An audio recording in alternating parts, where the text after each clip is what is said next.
All right, good morning, everyone. Thanks for coming to our general membership meeting. As you know, we just had an election end of last year. The new board took office in January, early January. We have 3 new members, Danny Velasquez, Greg Newell, and Richard Maloof. Kate DeMasi, Kathleen DeMasi, went from a trainer director to our new president. So I just want to give Kate an opportunity to say a few words. Hi, thanks for coming out. I just want to take this opportunity to thank everyone who participated in our election. It was a real honor to be elected, so I thank you for everyone who voted for me, and we got a great board together, so thank you for participating and getting those votes in. We're making every effort to keep you guys informed as to what's going on. We do have postings by the PTHA office to update you on what's going on, as well as the constant contact and the emails. So if you are not signed up for any of those, make an effort to see the PTHA office, and they can add you on the list. So, and Jeff probably will talk more about that. So thank you. And I know it's been a rough winter, but the warm weather is supposed to be coming, so hopefully it will. Thank you. As far as shipping in, if a horse is not registered, it cannot come on the grounds. It's very rare that this happens, that someone tries to do that, but we're trying to protect you and also the racetrack, because HISA is telling us if they have a horse that's on the grounds and has a work, you're going to be fined, and they want to also fine us. So just so you know, of course, I always check to see the horse before it comes in the system to make sure it's registered. So I'll give you a heads up. It's very rare, but it does happen. As far as the shippers that do come in, if you could just request, because some of them put the vaccinations on there, some of them don't on the health certificate. Some of them put all the vaccinations, some of them just put the flu and rhino. If you could request for them when they're sending something in to put all the vaccinations on there. It's also for your benefit and for anyone who claims that horse down the road, because what I do is I'm keeping all track of all them as they come in. And that way, at least you know what you have when you get the horse 2 persons down and they don't have it in HISA or something like that. I didn't used to keep track of that when HISA came in and said, oh, we're going to have all that in the portal, but as you have found out, sometimes that's not the case. So if you could just request your shippers to please do that before they send the horse in, that would be appreciated. Coggins are needed for horses going out. The state is asking that we check every horse in and every horse out, and I believe that was one of the horsemen's points, was to make sure we know who's going in and out of the gate. So the only way to know which horse it is by getting the chip off of that Coggins. So please try to accomplish that. I understand if there's a problem and there's an emergency, you have to take it out.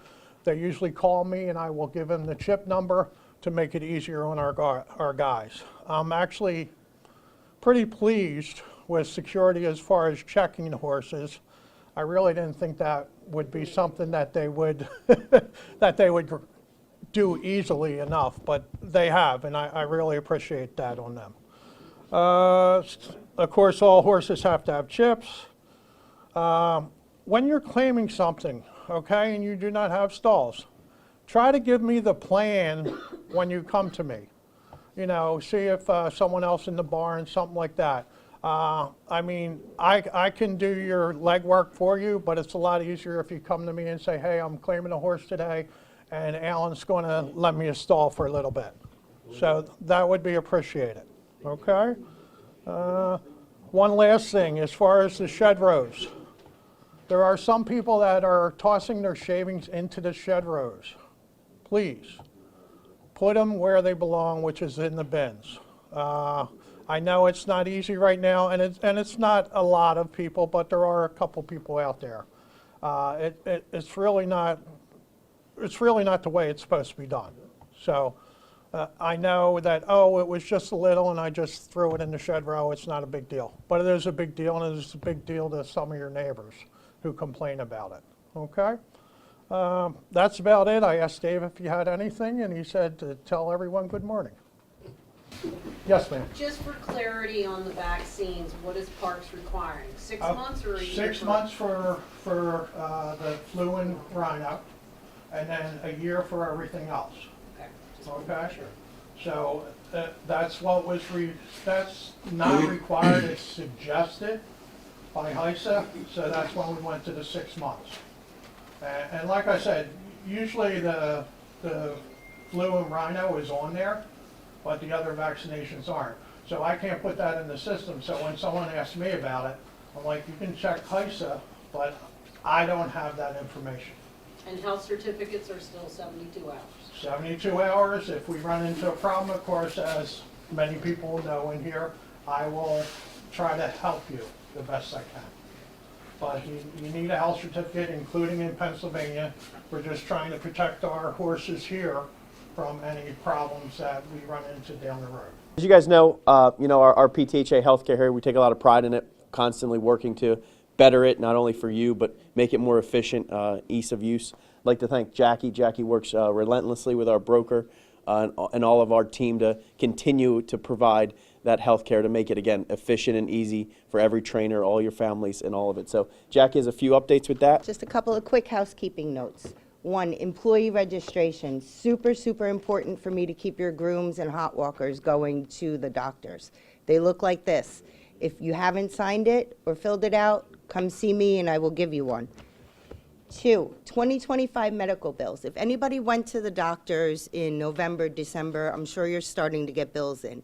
Bring them to me. Do not use your flex cards. It will dip into your 2026 fund, and we do not want that to happen. We have until March 31st to get all those bills paid, which leads us to the other issue we're having. Bills that are going into collections.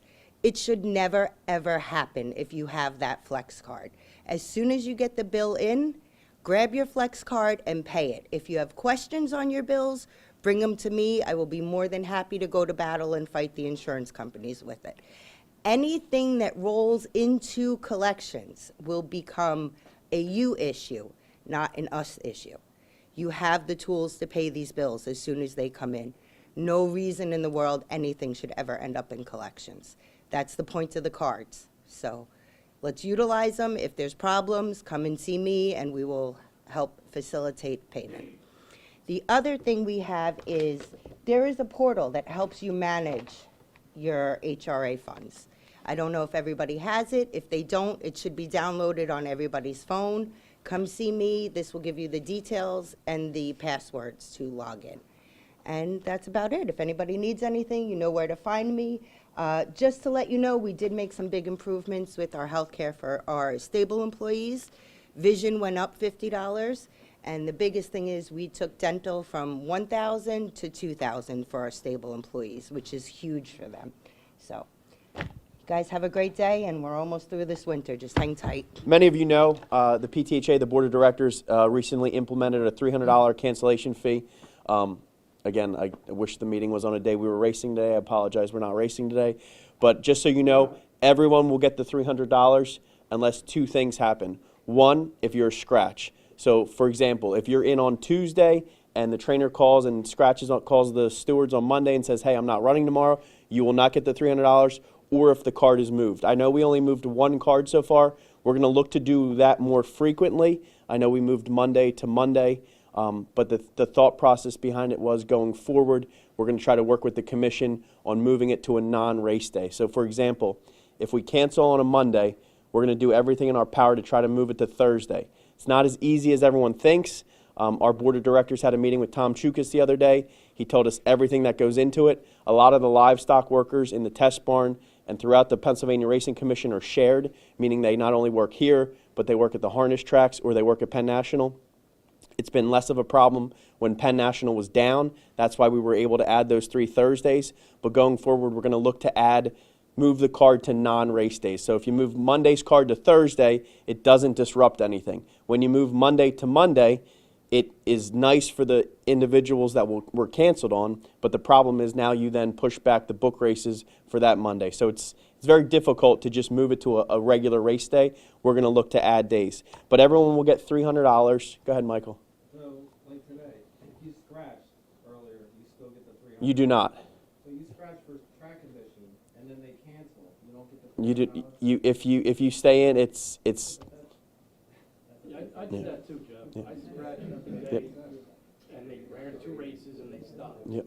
So my owner doesn't get $300. Okay. But I scratched and I told the stewards tracking I mean, we could go back and look. Yeah, cases. And we can go back. did our due diligence. Yep. Didn't want to run. Did you say we were canceled today? Yes. Got my phone call. So that's how we originally started, because the thought behind it was a reimbursement for, treating your horse to run. But we can go back to our board and discuss it. But so far, it started January 26th. I know we moved that card, but there's been a few days now. But that is how it was proposed. That is what we've been working on. But we would gladly go back and, I know it doesn't make up for us not running, but it was a gesture by our board. I know Kate made the motion. I believe Jack Armstrong was second behind it. But we could look into the inner workings of how it goes forward. Next, trainer's pension. We had a board meeting on Friday. Everyone will get an email today, sort of a recap of what was discussed at that board meeting. The one big takeaway for trainers: all of your 2025 starts, you will get $30 per start for your pension. So that was voted on unanimously by the board. Danny, I believe you, after getting all the information from our Director of Finance and Accounting, Victor Colazzo, we went forward and all the trainers will be getting $30 per start.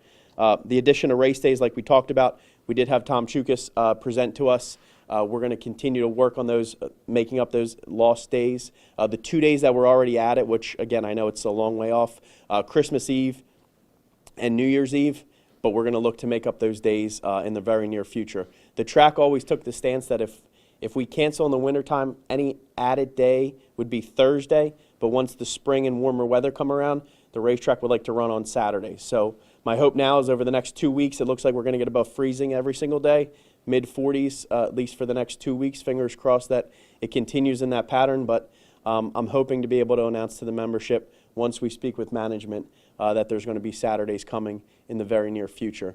Our Owners Appreciation Day is going to be on Saturday, August 15th. The one big thing we got last year was it was the first day we came back from racing, but it was a Monday, and we had a lot of owners especially tell us how important it is to have that on Saturday so their families can come out. So Saturday, August 15th will be our first day back from break, and Saturday, July 18th will be PA Day at the races. So sort of the 2 days are going to bookend our normal summer break. Comcast, they are coming out on Wednesday. For those of you that have been around, you probably saw the trucks on the backstretch a lot. That project's going to be finally complete probably within the next 2 weeks. They started with our dorm rooms. I believe all of our dorm rooms, with the exception of just a handful, are already up and running. So if you know anyone that works for you or lives on the backstretch that's not aware of it, we've done our best to promote it and push it. But Comcast is coming out on Wednesday. Thanks to Jackie and our team. We also have the coffee truck coming back out. That was a big hit a couple weeks ago. So the coffee truck's coming back out. And then trainers, you can go to a Comcast table, get your Wi-Fi set up in your barns, and then any dorm resident, they'll be there too. So you'll have Comcast Business and Comcast Residential coming out on Wednesday. Our turf course, which is funny to talk about as there's snow on the ground, but our turf course project is set to start around March 1st, weather depending. The hope is that we will be on it at some point late summer. That's not a guarantee. Obviously, Mother Nature is going to greatly impact whether that's possible or not. We're working with Logan Freeman. Logan is the turf specialist for Stronach. Now that the horsemen run the track, but prior to that, he worked for Stronach, taking care of Laurel and Pimlico. He also does the turf at Gulfstream and Fair Hill. So Logan's been working with our team, with our board, along with Joe Wilson and his staff. He's done a couple of site visits. The plan will be, like I said, March 1st. We're going to get 12 acres of new sod from Tuckahoe, New Jersey. It's a combination of 90% tall fescue and 10% Kentucky blue. Hummer is the company that's going to install it. They're the same company that they did Lincoln Financial Field. They did Fair Hill. They did a few others. We're very optimistic about that. And like I said, we hope to get on the turf late summer, weather depending, no promises. The only stakes race in the book for turf this year will be the Turf Monster. And the only reason the track did that was because if we do not run the Turf Monster this year, we lose the grade. So the thought behind that was, let's at least put it in the book, give ourselves the chance, and keep that grade 3 status. So that's the only stakes race you'll see. I know Brian and the PHBA, I know they have some turf races scheduled for Penn National, but the hope is come 2027, not only will our turf open early, but we'll have the routine stakes races on it. So I do not foresee any reason why we will not be on the turf late April, early May, starting in 2027. So when everyone says, oh, Laurel opens early, there should be no reason why we won't be in that same boat. So if you have turf horses or you'd like to try horses on the turf, you're going to have the opportunity to run them in the same normal pattern as other racetracks, and we're really, really looking forward to, to providing that for you. Next, PTHA communications. I know I spoke with some of you today. We're having an issue. Some of your texting services, whether you have T-Mobile or a couple other services, they automatically opt you out. They consider it like a dormant account. So we're going to have a call today to work on some people, because I actually got opted out, and so did Vicky, and I know a few other trainers in this room came to us today saying they got opted out. So if you're on the texting list and you haven't received text, we normally send out about a half dozen a week, at least from the PTHA side. So if you don't recall getting one lately, please stop in our office. We'll work with you on that. Again, we had some people come to us saying, hey. Switched to T-Mobile, I got opted out of that, so I had to come back and Okay, yeah, that has nothing, like, we try to add people, and then it says it won't let us add it, because on their end, it says that you opted out of it. So we came up, there's a brief thing you can do, punch in your phone, and you're automatically added back up. But again, that's not on us, it's more on your service provider. So we're going to look to better that. Secondly, emails. We've been sending a lot of emails. President DeMasi had a couple correspondences go out. Please make sure your email is up to date on file. If you do not receive any of our newsletters or information, you can gladly come to our office. You can go on our website, sign up for it. Our main thing is going to be more communication throughout this year. Everyday things that happen. We want to keep you guys informed. The big thing about transparency, not only from the previous board, but this board, is just telling you guys, hey, look, this is what we know. This is what we're going to find out. We just want to keep it in real time so you guys are aware of that. What else do I have? Horsemen's Awards, March 7th. It's going to be at Celebrations again. We have a good turnout so far. I think we have over 100 people that RSVP'd. Really looking forward to a good night. We added some categories. The thought behind that was, hey, we really want to shine some light on our horsemen. Not, whether you had the most wins or not. We just want to, recognize those achievements that happen throughout the year, because the best way for us to represent you is to celebrate, when you guys have successes. So that's the main thing behind those Horsemen's Awards.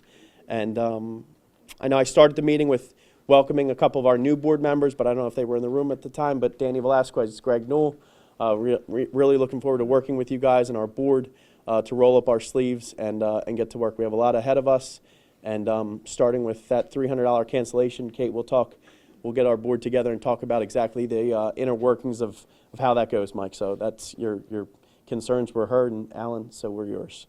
Last but not least, I know everyone's talking about the forensic audit. We have an update from the forensic auditing firm based on our settlement, which is going to be on Friday, February 20th. Our board is going to get a presentation, basically, and you can ask me all the questions you want. I don't have a ton of answers. The answers that we had were, hey, come February 20th, we're going to get a presentation. I know Danny, I know Kate, I know Greg, Ed. They said they're going to come to us and kind of give us a presentation and a recap on that. So that's what I have for you right now. You have any questions? Really sorry we canceled today. Like I said, hopefully after today it's in the rear view for cancellations, and we're going to work as quickly as we can to get those race days out. You could try to work it to Thursday? We already tried, Alan. I called the commission on Friday afternoon and I said, hey, with the expectation that there's a chance we're not going to run today, could we add it to Thursday? I emailed the board on Saturday morning when Izzy got back to me saying that they weren't able to do that. But that was already discussed. So that's about it. Any other questions? Go ahead, Joanne. A question on the poor performance horses. Sure. And other people dropping down horses and get, like say the horse in front is 20 lengths ahead and wins the race, and then, that was my horse's last chance for, poor performance, and I hit the board at third and Yeah. I'm 30 lengths behind. Is there, we So- have people dropping down horses that we're racing against that doesn't give our horses a chance to fix their problem. Joanne, I completely understand where you're coming from. Just so you know, that's a Pennsylvania Racing Commission rule. We push back on that because I think there's some things in that rule that don't make a ton of sense. I think there should be some special consideration for the 2-year-olds. I think there should be special consideration when a race comes off the intended surface that it was intended for. So if a turf race comes off try to keep the field intact. We're going to continue to push on that. The only thing I will tell you is after 5 starts, you do get the option for an appeal start, where it's then put in front of a committee, and they could give you a 6th start. But yeah, I understand completely. I heard from someone, we're not gonna name his name because he left already, but he said that if you go out to another track and your horse does really well, that doesn't re-qualify you for Parx. No, that's not, It does requalify- that, It does requalify you. It does. Say you like go to another track, run 3rd, you're back. you could actually go to another track and run, you Yeah, could, less than 12 lengths. you could go to another track and run 7th, beating 11 and a half, and you would regain your eligibility. That's what I thought, and then someone higher up said, no, not Parx, not coming back. Yeah, no. No. Okay. No, I mean, I'm not going to say that didn't happen, but what I will tell you is if that did happen, maybe there was other concerns about, I don't know what specific horse, but yeah, there's, yeah. Any other questions? Go ahead. Dorm contracts, or like the folks that live here, do the trainers have to sign dorm contracts? Yeah, they redid the workings, a couple of the languages there. So if any trainer stopped by the security office, I think they did change some of the wording I think in the they contracts. want some of the guys to make sure they have the rooms clean. And they were worried about some guys were hoarding and keeping the rooms Yep. disgusting. I just wanna make The sure that. the problem, know that we do have a problem with people that just leave, that were living on campus and then just leave and they don't tell anyone and they take the key with them. So then if you hire a new person, say you want to get them a dorm, well, on the list it says we're full, but there's really a lot of dorms here that shouldn't be occupied by those people because they're simply not here anymore. So that trainer should just, any trainer that has folks living here, just go to the security and Yep. make sure you have her. Yeah, find out who you have. If you have 10 employees and they have 10 dorms, it's just I think also the security is going to the people living here and telling them, hey, go to your trainer and you have to sign something. Sign something, because I've had to sign for a few of my guys at the security office. Okay, yeah, they haven't come to us. I'll look at them. so. Any other questions? Go ahead, Brian. The 2026 PA Bridge State schedule is basically approved. I'm just going to walk over and ask Dave if he's okay with the dates. And I think I sent you, did I send you Yep. a copy of that? And then you can pull it out. Perfect. To everyone. Just as a heads up, the first 3 stakes are on April 22nd. It's the Page McKinney and the Unique Bella, which are 3 and up, 6 furlongs. And we brought back the Wayford Stakes, which was 2-year-old PA Sire, PA Bred Stake that was supposed to go off on December 30th, but they didn't, we only had 3 nominations. So we brought it back on that day, April 22nd, as of course it's a 3-year-old PA Sire, PA Bred race. So those 3 will be in April. On PA Theater races, we brought back 2 races that we didn't run last year, the Banjo Picker and the Teresa Garofalo. Banjo Picker's 3 and up, 6 furlongs, and Teresa Garofalo is 3 and up, 7 furlongs. So that'll go out this week. Great. I look forward to that. How much are those stakes? Any stake that's run at Parx is 100,000, except the PA Sires are 75. Brian, thank you for the update. Any other questions, comments?